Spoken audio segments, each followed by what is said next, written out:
ഈ അച്ഛനെ കുറിച്ച് പറഞ്ഞ ശേഷം വീട്ടിൽ വന്നു. വീട്ടിൽ അതെ. അച്ഛനും അമ്മയും ഒന്നും സംസാരിച്ചില്ല. സുഹൃത്തുക്കളെങ്കിലും സംസാരിച്ചിരുന്നോ? ഞാൻ അവിടെ പറഞ്ഞത് അച്ഛനെ കുറിച്ച് പറഞ്ഞത് മോശമായി എന്ന് സുഹൃത്തുക്കൾ എന്തെങ്കിലും സംസാരിച്ചിരുന്നോ? ഇല്ലില്ല, ഒരിക്കലും ആരും ആരും സംസാരിച്ചു എന്നോട്.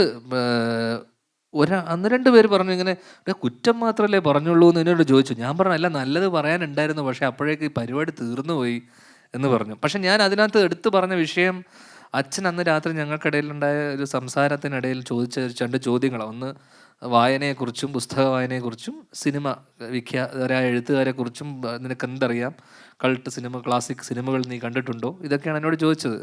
അപ്പം ഞാൻ സിനിമയിൽ വരണം എന്ന് ആഗ്രഹിച്ചു എന്ന് പറഞ്ഞപ്പോഴാണ്. അപ്പം ഞാൻ അന്ന് പറഞ്ഞ എൻ്റെ വിഷയം എന്ന് വെച്ച് കഴിഞ്ഞാൽ, ഒരുപാട് പുസ്തകം വായിക്കുന്ന ആൾക്കാർ ഡെവലപ്പ് ചെയ്യേണ്ട ഒരു സാധനമാണ് ഇമോഷണൽ റെസിലിയൻസ് കുറിച്ചാണ് ഞാൻ. സംയമനം, ഈ പറഞ്ഞ പോലത്തെ സാധനങ്ങൾ, അവർ അറിവ് ആർജിക്കുമ്പോൾ ഒരുപാട് അറിവുണ്ടാവുന്നു, നമുക്ക് കമ്മ്യൂണിക്കേഷൻ സ്കില്ല് വർദ്ധിക്കുന്നു.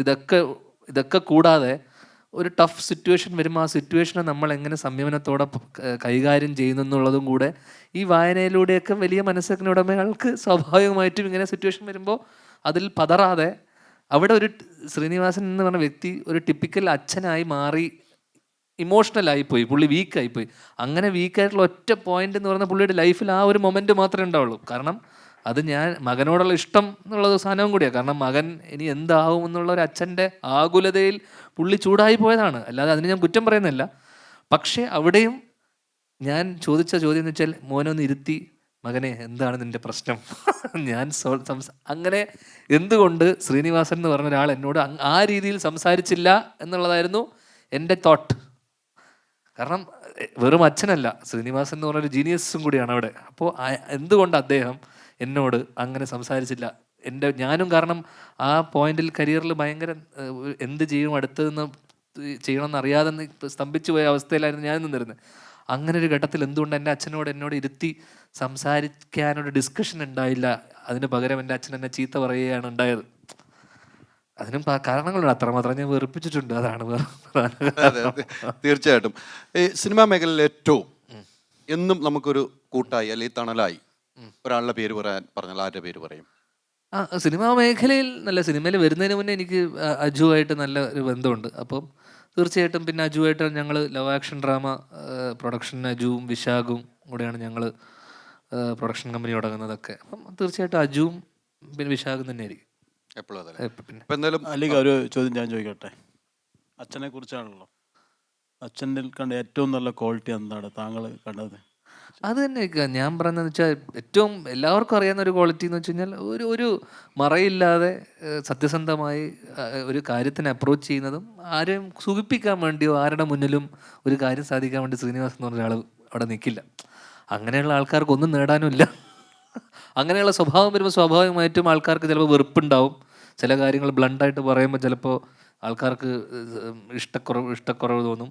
പക്ഷേ ഒരാൾക്കും എന്താ പറയണ്ടേ, ഒരാളുടെ മുന്നിലും എന്താ പറയുക, തലകുനിക്കാതെ പുള്ളി പറയേണ്ട കാര്യങ്ങൾ അന്നും ഇന്നും വളരെ സത്യസന്ധമായത്, വളരെ ഓണസ്റ്റായിട്ട് എന്താ പറയണ്ട, അങ്ങനെ ജീവിക്കാൻ പറ്റുക എന്ന് പറയുന്നത് തന്നെ വലിയ കാര്യമാണ്. നമ്മൾ ആരെയും ബോധിപ്പിക്കാതെ അല്ലെങ്കിൽ ആരോടും കള്ളം പറയേണ്ട ആവശ്യമില്ലാതെ അങ്ങനെ ജീവിക്കാൻ പറ്റട്ടെ, അല്ലെങ്കിൽ അങ്ങനെ, അതാണ് നമ്മുടെയൊക്കെ, അങ്ങനെയൊക്കെ ജീവിക്കാൻ പറ്റുന്ന തന്നെ വലിയ കാര്യമല്ലേ. നമ്മൾ ആരെയും സൂചിപ്പിക്കുകയും വേണ്ട, നമ്മുടെ കാര്യം ചെയ്യുക, കൃത്യമായി കാര്യങ്ങൾ ചെയ്തു പോവുക എന്നുള്ളത്, അത് തന്നെ. അമ്മയ്ക്ക് ഏറ്റവും ഇഷ്ടം ആരെയാണ്? അമ്മയ്ക്ക് ഞാൻ അത് പറഞ്ഞു, അമ്മയ്ക്ക് രണ്ട് മക്കളിലും രണ്ടാളെന്ന് അമ്മ പറയുമെങ്കിലും എന്നെയാണ് കൂടുതൽ ഇഷ്ടം. അത് രണ്ടുപേർക്കും അങ്ങനെയാണ് എനിക്ക് കൂടുതൽ ഇഷ്ടം. പക്ഷെ ഞാൻ എൻ്റെ ഇൻ്റർവ്യൂ കാണുമ്പോൾ അമ്മയ്ക്ക് ഏറ്റവും വിഷമം വരാറുണ്ട്. ഉണ്ട്, കാരണം ഞാൻ അമ്മേനെ പറ്റിയിട്ടുള്ള കുറേ കഥകൾ പറയുന്നതിനോട്, ഉള്ള കഥകളാണോ? ഉള്ള കഥകളൊക്കെ തന്നെയാണ്. പൊറോട്ടയൊക്കെ ഉള്ള കഥയാണ്. പക്ഷെ എന്ന് വെച്ച് കഴിഞ്ഞാൽ അമ്മ സമ്മതിക്കില്ല, അമ്മ കുറച്ച് കള്ളമൊക്കെ പറയുന്ന കൂട്ടത്തിലാണ്. അപ്പോൾ സത്യസന്ധനായ മകനുണ്ടാകുമ്പോൾ ഒരു പ്രശ്നം ഉണ്ടാവും. ഇപ്പം ഞാനും പക്ഷേ ഈ കള്ളക്കഥകൾ പറയാറില്ല, പക്ഷെ കഥയിൽ ഞാൻ എൻ്റേതായിട്ടുള്ള കുറച്ച് അവിടെ ഇവിടെയൊക്കെ ഒരു പൊടിയിടും. പക്ഷേ ഞാൻ ഈ പൊറോട്ടയുടെ കഥയായിക്കോട്ടെ, അച്ഛൻ ആശുപത്രിയിൽ കിടന്നപ്പോൾ അമ്മ പൊറോട്ട ചോദിച്ചതൊക്കെ വളരെ സത്യസന്ധമായി ഞാൻ പറഞ്ഞ കഥയാണ്. അതിനകത്തൊന്നും ആക്ച്വലി പക്ഷെ എൻ്റെ ഇൻ്റർവ്യൂവിൽ അമ്മ പറഞ്ഞു ഞാൻ ഒരിക്കലും ചോദിച്ചിട്ടില്ല എന്ന് എന്നോടും പറഞ്ഞു. ഒരിക്കലും അത് സത്യമല്ല എന്നുള്ളത്, അതൊരിക്കലും അമ്മ സമ്മതിച്ച് തരികയില്ല. അമ്മയുടെ ഒരുപാട് രസകരമായിട്ടുള്ള ഒരുപാട് കഥകളുണ്ട്. അതിനകത്ത് എനിക്ക് തോന്നുന്നത് അമ്മയുടെ സ്ഥിരം, അതൊരു കഥയല്ല, അമ്മേനെ പറ്റിയിട്ടുള്ള കഥയല്ല, അത് എൻ്റെ പറ്റിയിട്ടുള്ളൊരു എൻ്റെ ഒരു രസകരമായൊരു കഥ എന്ന് പറയുന്നത്, ഒരു ദിവസം അമ്മക്ക് സ്ഥിരം ഉള്ളൊരു പരിപാടിയാണ്. ഇപ്പം വീട്ടിലൊക്കെ ആരെങ്കിലും നമ്മളെയൊക്കെ കാണാനൊക്കെ വന്നു കഴിഞ്ഞ് കഴിഞ്ഞാൽ അമ്മ ഇവൻ എന്താ ആരായി കാണാൻ വന്നിരുന്ന് അറിയാൻ വേണ്ടിയിട്ട് ഈ ഡോറിൻ്റെ സൈഡിൽ നിന്നൊക്കെ ഇങ്ങനെ നോക്കിയൊക്കെ നിൽക്കും. ആരോടെങ്കിലും സംസാരിക്കും. അപ്പോൾ എന്നെ കാണാൻ വേണ്ടിയിട്ട് രണ്ടാൾക്കാർ ഇതേപോലെ ഒരു കഥയും ചർച്ചയൊക്കെ ആയിട്ട് ഹാളിലിരിക്കുന്ന സമയത്ത് അമ്മ കയറി വന്നു. അമ്മ കയറി വന്നിട്ട് ഇവരുടെ അടുത്ത് ചായ വേണോ, എന്താണ് ഞാൻ ഇവരുമായിട്ട് സംസാരിക്കുന്നതെന്ന് അറിയാനുള്ള ഒരു കൗതുകത്തിൻ്റെ പുറത്താണ് വരുന്നത്. ചായ വേണോ എന്ന് ചോദിക്കുന്നു. ഈ വന്ന ആള് മാമൻ എന്ന് വെച്ചാൽ മാമൻ എന്ന് പറയുന്നത് അരവിന്ദൻ്റെ അതിഥികളും കഥ പറയുമ്പോഴും ഇപ്പം എണ്ണ വെച്ച് പടമൊക്കെ ചെയ്ത് അതിൻ്റെ ഡയറക്ടറാണ്. മാമൻ്റെ ഒരു സിനിമയൊക്കെ മാമൻ്റെ ഒരു കൂട്ടുകാരനാണ്, മാമൻ്റെ പരിചയക്കാരനാണ് പുള്ളി. അപ്പം വന്ന ആൾ അതെനിക്കറിയില്ലായിരുന്നു. ഈ വന്ന പുള്ളി പെട്ടെന്ന് ടീച്ചറെ, അമ്മേനെ ടീച്ചർ എന്നാണ്, വിമല ടീച്ചർ എന്നാണ് ടീച്ചറായിരുന്നു അമ്മ. അപ്പം അമ്മ ടീച്ചറെ മോഹനെ എനിക്ക് പരിചയമുണ്ട്. അപ്പം മാമനെ പറ്റി ഇങ്ങനെ ഈ വന്നയാൾ അമ്മയോട് ഇങ്ങനെ സംസാരിച്ചു തുടങ്ങുക. സംസാരിച്ച് എന്താണെന്ന് വെച്ചാൽ അമ്മയുടെ ഏറ്റവും ഇളയ ആങ്ങളെയാണ് മാമൻ. അപ്പോൾ ഇയാൾ ഇങ്ങനെ പറഞ്ഞു മോഹൻ്റെ കഴിഞ്ഞ സിനിമ ഇങ്ങനെ ചെറിയ ലോസ്. അപ്പോൾ മാമൻ ഒരു സിനിമ അതിന് മുന്നേ വന്ന ഒരു സിനിമ ഇടക്ക് ഓടാതൊക്കെ പോയപ്പോൾ ഭയങ്കര ലോസായി, അതിന് ഞങ്ങൾക്ക് ഭയങ്കര നഷ്ടമുണ്ടായി എന്നൊക്കെ പറഞ്ഞിട്ട് ഭയങ്കരമായിട്ട് വെറുതെ ചായ വേണോ എന്ന് ചോദിച്ച് വന്ന അമ്മ എന്നോട് ഇയാൾ ഇങ്ങനെ കുറേ കഥയൊക്കെ പറഞ്ഞതിന് ശേഷം അമ്മയുടെ കണ്ണൊക്കെ നിറഞ്ഞു. വഴിയെ പോയിട്ട് വെറുതെ ഒരു വിഷമിച്ച് എൻ്റെ അമ്മ കണ്ണൊക്കെ നിറഞ്ഞിട്ടാണ് പോയത്. അപ്പം ഞാൻ എപ്പോഴും പറയുന്നത് ഈ ആൾക്കാർ വരുന്ന സമയത്ത് വെറുതെ അവിടെ ചായ വേണോ പഴം വേണോ എന്നൊന്നും ചോദിച്ചിട്ട് വന്നിരിക്കരുത്. അവർ പറയുന്ന എന്തെങ്കിലും കേട്ടിട്ട് എന്തെങ്കിലുമൊക്കെ വെറുതെ ഒരു ന്യൂസൻസ് ആണല്ലോ ഇടക്ക്.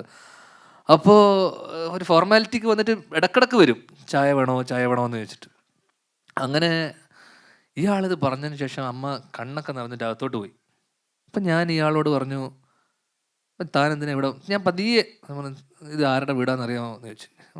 എന്താ അങ്ങനെ ചോദിച്ചു. ഞാൻ പറഞ്ഞത് ശ്രീനിവാസൻ്റെ വീട്ടിൽ വന്നിട്ട് നീ ഇങ്ങനത്തെ ചെറ്റ വളർത്താനും പറയരുത് എണീക്കാന്ന് പറഞ്ഞിട്ട് ഞാൻ അയാളെ പതുക്കെ ഞാൻ ഈ കോളറിന് ഇങ്ങനെ പിടിച്ചിട്ട് വീടിൻ്റെ പുറത്താക്കിയിട്ട് ഞാൻ എൻ്റെ വീട്ടിലപ്പോൾ പണിക്കാരൊക്കെ ഉണ്ട്. ഞാൻ പറഞ്ഞ പണിക്കാരൊക്കെ വിളിച്ചിട്ട് പറഞ്ഞു ഇവനെ അടിച്ച് ഇവൻ്റെ കാലല്ലേ പിടിക്കണം, എൻ്റെ അമ്മയെ ഇവൻ കരയിപ്പിച്ചു. അപ്പം എനിക്ക് ഞാൻ ഭയങ്കര ഔട്ട് ബസ്റ്റ്, ഞാൻ ഭയങ്കര ദേഷ്യം വന്നു. കാരണം അമ്മ കണ്ണൊക്കെ നിറഞ്ഞു. കാരണം അമ്മക്ക് മാമൻ മകനെ പോലെയാണ്. അങ്ങനെ ഇയാള് ഭയങ്കര അയ്യോ സോറി മോനെ ഞാൻ അങ്ങനെ പറഞ്ഞതല്ല മോനെ ഞാൻ അങ്ങനെയല്ല എന്നൊക്കെ പറഞ്ഞു. ഇയാൾ മാപ്പൊക്കെ പറഞ്ഞു. ഞാൻ പറഞ്ഞു പറയണ്ട, ഇത് ഇവൻ്റെ നീ ഏറിയ കിടക്കൂല, നിന്നെ ഞാൻ തല്ലി ഓടി അല്ലടാന്ന് പറയുന്നത്. ഞാൻ പണിക്കാർക്കൊക്കെ രാത്രി ഞാൻ 2 എണ്ണമൊക്കെ വാങ്ങിച്ചു കൊടുക്കുന്ന അടിക്കണേ. അപ്പോൾ അവരടിയെന്ന് പറഞ്ഞു കഴിഞ്ഞാൽ അപ്പം അടിക്കും. അങ്ങനെ നിൽക്കുന്ന ആൾക്കാരാണ്. അപ്പം ഇവർ എന്തിനാ തല്ലണ്ടെന്ന് അറിഞ്ഞൂടെ. ഇപ്പോൾ ആൾക്കാർ വരുന്ന സമയത്തേക്ക് അമ്മ ഈ ബഹളം കേട്ടിട്ട് ഓടി വരിക. ഓടി വന്നിട്ട് അമ്മ എന്താ മോനെ പ്രശ്നം എന്നോട് ചോദിക്കുക. അപ്പോൾ നീ ഓരോ ചായയും ചൂലും കൊണ്ട് വന്നിട്ട് ഇങ്ങനെ അടിച്ച് നീ കയറി പൊടി ആത്തുന്ന അമ്മേനെ ഞാൻ ചീത്ത. അപ്പോൾ അത്രയും നേരം ഞാൻ പറഞ്ഞുകൊണ്ടിരുന്നത് എൻ്റെ അമ്മയെ നീ കരയിപ്പിച്ചല്ലടാന്നാ. ആ അമ്മയും കൂടെ ഞാൻ ചീത്ത പറഞ്ഞപ്പോൾ ഇവൻ സൈക്കോ എന്ന്. പിന്നെ ഇയാളൊന്നും മിണ്ടിയില്ല. അപ്പം നീ ചായയും ചൂലും കൊണ്ട് വന്നിട്ട് കുറേ നേരം ഇതിൻ്റെ ചോറ്. അപ്പോൾ ഇടയ്ക്ക് കയറി പൊടി വീട്ടിനകത്തോട്ട് അമ്മേനെ. അപ്പം അമ്മ ഇയാളോട് പറയാ മോനെ പെട്ടെന്ന് പോയി ഇവനെ ഭ്രാന്താന്ന്. അങ്ങനെ അമ്മ അയാളെ രക്ഷിച്ചു വിട്ടു. അല്ലെങ്കിൽ അയാൾ തീർന്നേനെ. ഞാനന്ന് പണിക്കാരെ കൊണ്ട് തല്ലിച്ചനെ. ഞാൻ അമ്മക്ക് വേണ്ടി വാദിച്ചതാ. മാറിപ്പോയി തിരിഞ്ഞു വന്നപ്പോ. അപ്പൊ അമ്മയുടെ കുറെ അങ്ങനത്തെ പിന്നെ തെങ്ങ് എത്താൻ വരുന്ന ആൾക്കാരൊക്കെ ഉണ്ടാവുമല്ലോ. തേങ്ങ ഇടാൻ വരുന്നവര്, നമ്മുടെ പാടത്ത് പണിയെടുക്കാൻ വരുന്ന ആൾക്കാർ, നമ്മളെല്ലാം നമ്മുടെ വീട്ടിലെ ജോലിക്കാർ, അവരൊക്കെ ചില ദിവസങ്ങളൊക്കെ എന്നെ വന്ന് ഉപദേശിക്കുകയൊക്കെ ചെയ്യും. മോനെ ഇങ്ങനെ നടന്നാൽ മതിയോ. അപ്പോൾ അമ്മ ചിലപ്പോൾ ഇവർക്ക് എന്തെങ്കിലുമൊക്കെ ഇത് കയ്യിൽ വെച്ചോ, അവൻ വരുമ്പോൾ ഒന്ന് ഉപദേശിച്ചേക്ക്. ഇങ്ങനത്തെ പരിപാടിയൊക്കെ ഉണ്ട് അമ്മക്ക്. അങ്ങനത്തെ കുറച്ച് വിനോദങ്ങൾ എന്നെ നന്നാക്കി എടുക്കാനുള്ള പല വഴിക്ക് ഉള്ള ശ്രമങ്ങളൊക്കെ ഉണ്ടായിരുന്നു. അന്ന് ഞാൻ സിനിമയൊന്നും അധികം ചെയ്യുന്നു. ഞാൻ ഒരു കൊല്ലം ഒരു സിനിമ, ഇപ്പോൾ വീട്ടിലിരിക്കാൻ വേണ്ടി പ്രാർത്ഥിക്കുക. കാരണം സിനിമ കൂടിപ്പോയിട്ട്. തീർച്ചയായിട്ടും അങ്ങനെ സിനിമകൾ വേണമല്ലോ. അതെ അതെ, അത് ഓക്കെയാണ്. എന്തായാലും നമുക്ക് നല്ല കഥകൾ ഒത്തിരി. ഞാൻ ചോദിക്കട്ടെ, അപ്പം അച്ഛൻ്റെ ഒരുപാട് കഥാപാത്രങ്ങൾ, വടക്ക് നോക്കി യന്ത്രം, സരോജ് കുമാർ, അതുപോലത്തെ നല്ല കഥാപാത്രങ്ങൾ കിട്ടിയാലേ ചെയ്യൂ. അതുപോലത്തെ കഥാപാത്രങ്ങൾ അതുപോലെ വെച്ചാൽ ആ ഒരു രീതിയിൽ ഇപ്പം പുള്ളി ഒരു കോമഡി ആയിട്ടാണല്ലോ. അതെ, ഇതെന്താ പറയുക, ഈ പ്രശ്നം എന്ന് വെച്ചാൽ ഇതൊക്കെ പുള്ളി തന്നെ എഴുതി പുള്ളി തന്നെ അഭിനയിച്ച പ്രശ്നമാണ്. അതാണ് എൻ്റെ ഏറ്റവും വലിയ രസം. ഇതുപോലെ എഴുതാൻ എന്ന് പുള്ളി തന്നെ വിചാരിക്കണം. അതാണ് പുള്ളി എഴുതി തരണ്ടേ. അപ്പോൾ ഇപ്പം നല്ല എഴുത്തുകാരില്ല എന്നുള്ളതാണ് മലയാള സിനിമയിൽ ഏറ്റവും വലിയൊരു ക്രൈസിസ്. നല്ല കഥകൾ വരുന്നില്ല. ഇപ്പം നമ്മളടുത്ത് വരുന്ന ആയിക്കോട്ടെ, ഇപ്പം ഇതൊക്കെ അറിയാം, ഏറ്റവും അവസാനം വരുന്ന എല്ലാവരും കഴിഞ്ഞ് വിട്ടിട്ട് വരുന്ന സാധനങ്ങളാണ് നമ്മുടെ അടുത്തൊക്കെ വരിക. അപ്പോൾ അതുപോലെ നല്ല എഴുത്തുകാരില്ലാതാകുമ്പോൾ, കാരണം ഇവിടെ ടെക്നീഷ്യന്മാർ ഒരുപാട് നല്ല ടെക്നീഷ്യന്മാരുണ്ട്, ഡയറക്ടേഴ്സ് ഉണ്ട്. അപ്പം വലിയ വലിയ ഡയറക്ടേഴ്സ് പോലും, ഇപ്പം മലയാളത്തിലുള്ള പേര് കേട്ട ഡയറക്ടേഴ്സിന് പോലും ഇപ്പം നല്ല സിനിമയില്ലാത്തത്, നല്ല ഇവർക്ക് ജോലി അറിയാത്തത് കൊണ്ടോ പണി അറിയാത്തത്, ഇവരൊക്കെ ഗംഭീര ടെക്നീഷ്യന്മാരാണ്, പക്ഷേ നല്ല കഥകളും നല്ല എഴുത്തുകാരും ഇല്ലാതായപ്പോൾ. കാരണം പഴയ എഴുത്തുകാരൊക്കെ ഇപ്പം അച്ഛനൊക്കെ പ്രായമായി, അപ്പോൾ സ്വാഭാവികമായിട്ടും അവരെ പ്രായം അപ്ഡേഷൻ നടക്കില്ല.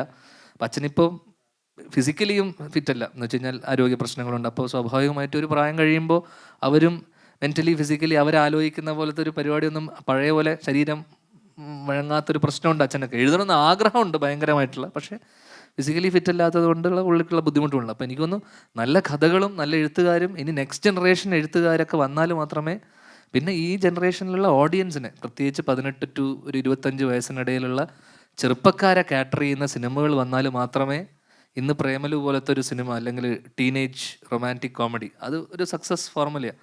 ഇപ്പം മഞ്ഞുമ്മൽ സർവൈവൽ ത്രില്ലർ ഒരു ഫോർമുല സിനിമയാണ്, സക്സസ്ഫുൾ ഫോർമുലയാണ്. Bramayugam horror thriller successful ഫോർമുലയാണ്.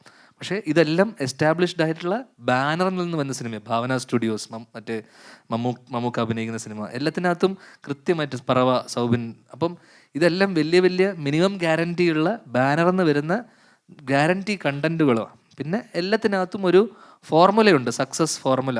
Survival ത്രില്ലറാണ് ഒന്ന് ടീനേജ് റൊമാൻസ് ആണ് ഒന്ന്.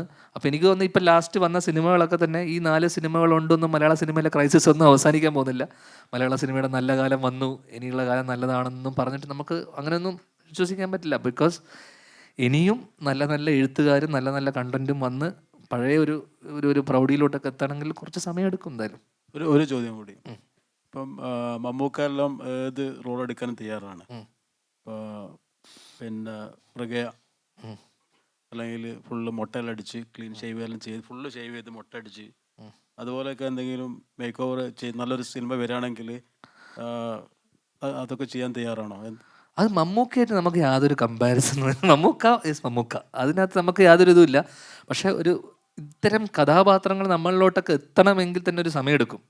കാരണം പക്ഷെ അതുപോലൊരു സാധനം, അതുപോലൊരു ശ്രമം നമ്മൾ വർഷങ്ങൾക്ക് ശേഷത്തിൽ ശ്രമിച്ചിട്ടുണ്ട്. അത് എത്രത്തോളം വർക്കൗട്ട് ആവുമെന്ന് അറിയില്ല. പക്ഷേ ആ കഥാപാത്രത്തിന് വേണ്ടി, ആ പടത്തിൽ ആ കഥാപാത്രത്തിന് വേണ്ടി അത്യാവശ്യം പ്രണവും ഞാനും, കാരണം നമ്മൾ രണ്ടുപേരാണ് സെൻട്രൽ ക്യാരക്ടേഴ്സ്, അപ്പം നമ്മൾ അത്യാവശ്യം മെനക്കെട്ടിട്ടുണ്ട്. ബിക്കോസ് ആ സെക്കൻഡ് ഹാഫിലെ പരിപാടി അച്ഛനും മോഹൻലാലും എന്നുവെച്ചാൽ ലാൽ സാർ, ശ്രീനിവാസൻ ചെയ്യാനിരുന്ന ഏറിയാണ് നമ്മൾ ചെയ്തിട്ടുള്ളത്. അപ്പോൾ അത് എത്രത്തോളം നന്നായി വന്നിട്ടുണ്ടെന്ന് കണ്ടറിയാം.